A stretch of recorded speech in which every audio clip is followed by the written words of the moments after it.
This is Monty with Build Brothers. Starting my digital inspection, we're at a property in the Lemon Grove area.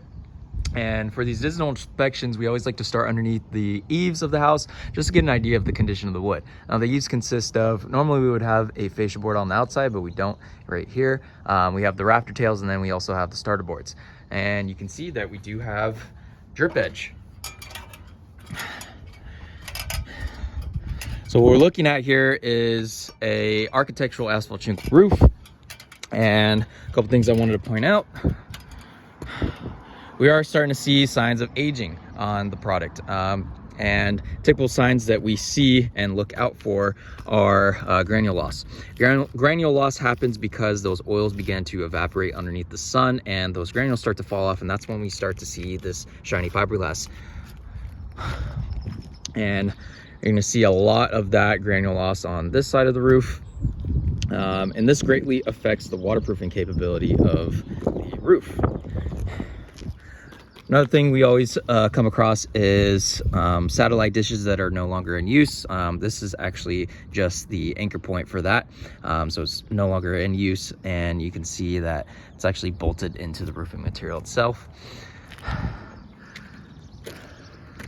Around the penetrations, you can see mastic begins to degrade over time and leaves it vulnerable to wind-driven rain. Now, we do have a couple exposed nail heads over here. Again, more points of failure for water potentially cause premature leaking. This will have another one right here.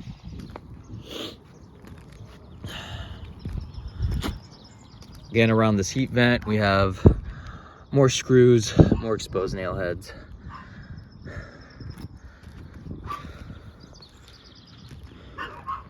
Okay,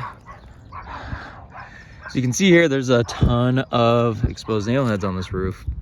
So again, anytime it rains, that water is having no problem getting underneath this roofing material, and you can get a good look at that granule loss. So there's a ton of fiberglass. That's essentially just the raw shingle material.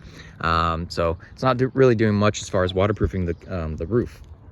And we have the same thing going on the garage.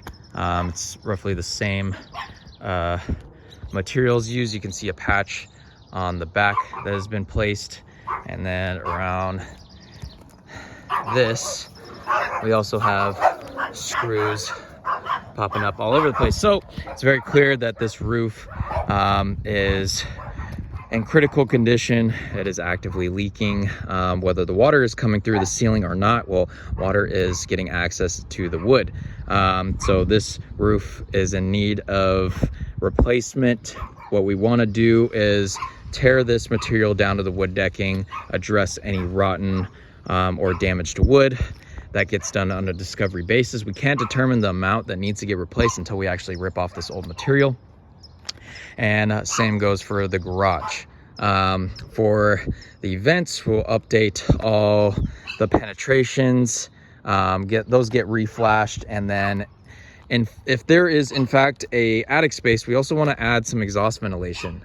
So we like to use O'Hagan vents.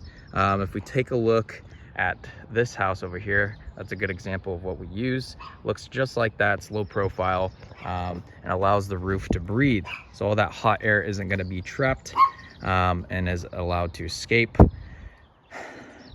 And then I can also add this in an estimate as well for this back flat section. For flat sections, we always like to use TPO. TPO is a synthetic product. It's used on a lot of commercial buildings. It stands up against the UV rays long term, and does a phenomenal job at keeping water out long term as well. It prevents algae growth and is highly reflective. So it's a superior product for flat sections. I will include that in the quote as well. Thank you.